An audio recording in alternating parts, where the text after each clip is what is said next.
और जो विक्रम लैंडर है इसका कम्युनिकेशन इसके साथ हो सकता है आज भी, उस समय भी हो सकता है जब पृथ्वी से डायरेक्ट संपर्क हमारा पॉसिबल नहीं होगा। नेक्स्ट, ये चंद्रयान 3 का लैंडर है, विक्रम लैंडर। इसका वजन करीब करीब उतना ही है जितना चंद्रयान 2 में था, करीब करीब उतना ही है। और जो बद्री है, जो रोवर है, उसका वजन भी करीब 26 किलोग्राम है, वो उतना ही है जितना पुराने वाले रोवर का था। नेक्स्ट, अब मैं संक्षेप में आपको बताऊंगा, बहुत संक्षेप में। चंद्रमा पर जो उपकरण भेजे हैं हमने, उनमें लैंडर पर 3 तरह के इंस्ट्रूमेंट हैं। एक है जो वहाँ पर थर्मोफिजिकल प्रॉपर्टीज स्टडी करेगा, मतलब वहाँ पर तापमान कितना है, सतह पर कितना है, मिट्टी के अंदर कितना है। आप जानते हैं कि चंद्रमा पर दिन के समय में जो तापमान है वो 120 डिग्री सेल्सियस हो सकता है, और रात के समय में चंद्रमा की सतह का तापमान 0 से 140 डिग्री सेल्सियस कम या उससे भी कम हो सकता है। ये जो करीब 250 सेंटीग्रेड से ज़्यादा का अंतर है, इसकी वजह से अगर हम वहाँ पर ऐसे ही चले जाएंगे तो हम वहाँ पर सर्वाइव नहीं कर सकते। डे और नाइट के टेम्परेचर में इतना ज़्यादा डिफरेंस है। और अभी जो एक्सपेरिमेंट्स वहाँ पे किए गए उससे ये पता चला कि जब हम चंद्रमा की सतह के नीचे चले जाते हैं तो बाहर का टेम्परेचर तो 120-130 डिग्री है, लेकिन अंदर जाने पर टेम्परेचर 8-10 सेंटीमीटर के बाद 0 से भी 10 डिग्री नीचे हो जाता है। इसको अभी तक कोई समझ नहीं पाया, लेकिन जब बहुत जगह पर ऐसे मेजरमेंट्स किए जाएंगे तब पता चलेगा। वहाँ पर कौन से तत्व हैं, कौन से खनिज हैं, इसका मेजरमेंट वहाँ पर किया जा रहा है। एक सवाल सबके मन में आता होगा कि अमेरिका का जो यान है, जो अपोलो है, वो तो 4-5 दिन में पहुँच जाता है, हमें 41 दिन क्यों लगे? कोई बच्चा जवाब दे सकता है इसका? चंद्रमा और रूस वहाँ पर 4-5 दिन में अपने यान को पहुँचा देते हैं, हमें वहाँ पहुँचने में इतने दिन क्यों लगते हैं, 41 दिन? क्योंकि चंद्रमा, रूस और चीन जिस रॉकेट का उपयोग करते हैं वो कहीं ज़्यादा पावरफुल रॉकेट है। जो चंद्रमा का रॉकेट है, जो अमेरिका का रॉकेट है, या जो रूस का रॉकेट सोयूज है, ये बहुत ज़्यादा पावरफुल है। ये कुछ उसी तरह की बात है, अगर आप किसी पुरानी 800 सीसी की गाड़ी में किसी पहाड़ पर चढ़ना चाहें तो ऐसे सीधी चढ़ाई पर चढ़ पाओगे? नहीं चढ़ सकते। राइट? हम क्या करेंगे? हम ऐसे ऐसे घूम घूम कर जाएंगे। तो हमारा जो चंद्रयान है उसकी भी यही लिमिटेशन थी, क्योंकि उसकी पावर कम थी, वो सीधे नहीं चढ़ सकता था, चंद्रमा की तरफ नहीं जा सकता था, तो वो पृथ्वी के पहले चारों तरफ ऐसे गया। 5 परिक्रमाओं के बाद उसको यहाँ पर पृथ्वी के ग्रेविटेशन फोर्स से थोड़ा सा फ्री कर दिया गया, और जैसा अभी विनय जी ने बताया था, स्लिंग शॉट की तरह जैसे गुलेल होती है उसको छोड़ दिया गया पत्थर, तो वो पत्थर की तरह फिर वहाँ पर गया और आगे जाकर चंद्रमा की ग्रेविटेशन फील्ड में कैप्चर हुआ।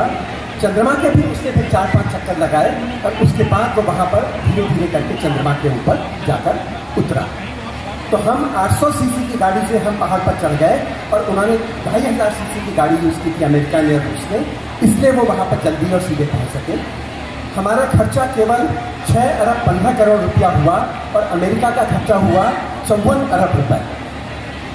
तो हमसे 6 से 8 गुना पैसा उन्होंने खर्च किया, और इसका मतलब ये हुआ कि हम जो सैटेलाइट्स भेजते हैं अंतरिक्ष में, उसमें भी हमारा खर्चा कम होता है। और इसीलिए दूसरे देश अगर कभी चाहेंगे, और जैसा पहले किया है, हमारे रॉकेट से अंतरिक्ष में वो सैटेलाइट्स भेजेंगे बजाय अमेरिका या रूस से भेजने के, क्योंकि वो कहीं ज़्यादा महंगा होगा और हम इसे कहीं कम पैसे में कर देंगे। नेक्स्ट वन, कहाँ पर उतरे?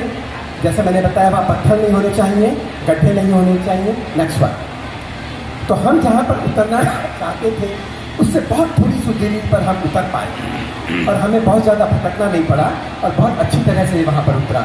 Oxygen, aluminium, calcium, silicon, iron, titanium, sulphur, manganese, chromium, ये वहाँ पर मिले हैं एलिमेंट्स जो हम पहले भी जानते थे। 40 साल पहले जब हमारी प्रयोगशाला में भारत में इनका अध्ययन हुआ था तो भी यही सब एलिमेंट्स थे, लेकिन एक नया खनिज, एक नया मिनरल चाइना ने क्लेम किया है कि उसके चैंग स्पेसक्राफ्ट में ढूंढा है, जिसका नाम उन्होंने रखा है चैंगेसाइट। नेक्स्ट, सूरज से आने वाले जो किरण है, जो विकिरण है, जो रेडिएशन है, वो कैसे है, कौन है, इसके लिए भी इस पर बहुत इंटरेस्ट है, क्योंकि चंद्रमा के सतह पर ये सब एकत्रित होते हैं। नेक्स्ट वन, चंद्रमा के सतह पर सूरज से आने वाली हीलियम गैस लगातार जमा हो रही है, और ये हीलियम गैस बहुत महंगी है। हीलियम-3 पर्टिकुलरली हमारे फ्यूजन रिएक्टर के लिए बहुत ज़रूरी है, बहुत महत्वपूर्ण है। और चाइना का कहना है कि उसने इसीलिए वहाँ पर अपने स्पेस क्राफ्ट को भेजा था। तो आने वाले साल में हमारे पृथ्वी से जो अंतरिक्षयान वहाँ पर जाएंगे वो वहाँ जाकर हीलियम-3 को इकट्ठा करेंगे। हीलियम-3 का उपयोग वो फ्यूजन रिएक्टर को चलाने में करेंगे, उससे उन्हें ऊर्जा मिलेगी और उससे वहाँ पर इंटरप्लैनेटरी या शायद इंटरगैलेक्टिक या हो सकता है इंटरस्टेलर जर्नी पर वो वहीं से निकल जाएंगे। तो चंद्रमा पर हम हाइड्रोजन का उपयोग करके या फ्यूजन का उपयोग करके एनर्जी का बना सकते हैं और हम अंतरिक्ष में बहुत दूर दूर तक की जगहों तक वहाँ पर जा सकते हैं। नेक्स्ट वन, हमें चंद्रमा के नमूनों के अध्ययन से, चंद्रमा के जो मिट्टी है उसके अध्ययन से पता चलेगा कि चंद्रमा का उद्भव, चंद्रमा का जन्म कैसे हुआ था। Next one please. तो कुल मिलाकर हमारे इस अभियान के प्रमुख वैज्ञानिक लक्ष्य थे चंद्रमा की सतह का अध्ययन करना, उसके नक्शे बनाना, चंद्रमा की चट्टानों और उसके धूल में कौन कौन से तत्व हैं, कौन कौन से खनिज है या मिनरल है उनका पता लगाना, चंद्रमा के दक्षिणी ध्रुवीय क्षेत्र में पानी ज़्यादा होने की उम्मीद है क्योंकि वहाँ पर धूल कम पहुँचती है।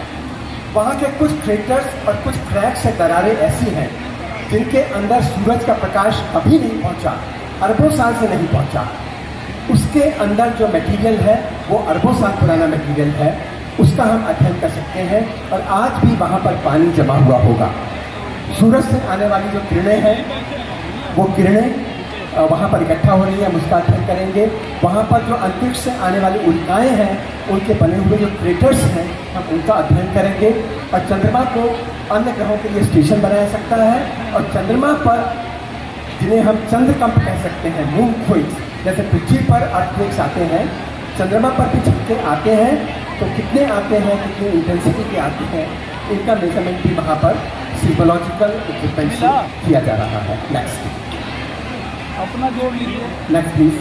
अपना जोड़ लीजिए। तो कुल मिलाकर हम ये कह सकते हैं कि चंद्रमा के बारे में हमें बहुत सारी जानकारी मिलेगी। आदित्य L1 भी हमने उसके कुछ ही दिनों के बाद भेजा, इससे हमें सूरज से निकलने वाली एक्सरेज के बारे में पता चलेगा, सूरज से निकलने वाले विकिरण के दूसरे विकिरणों के बारे में पता चलेगा।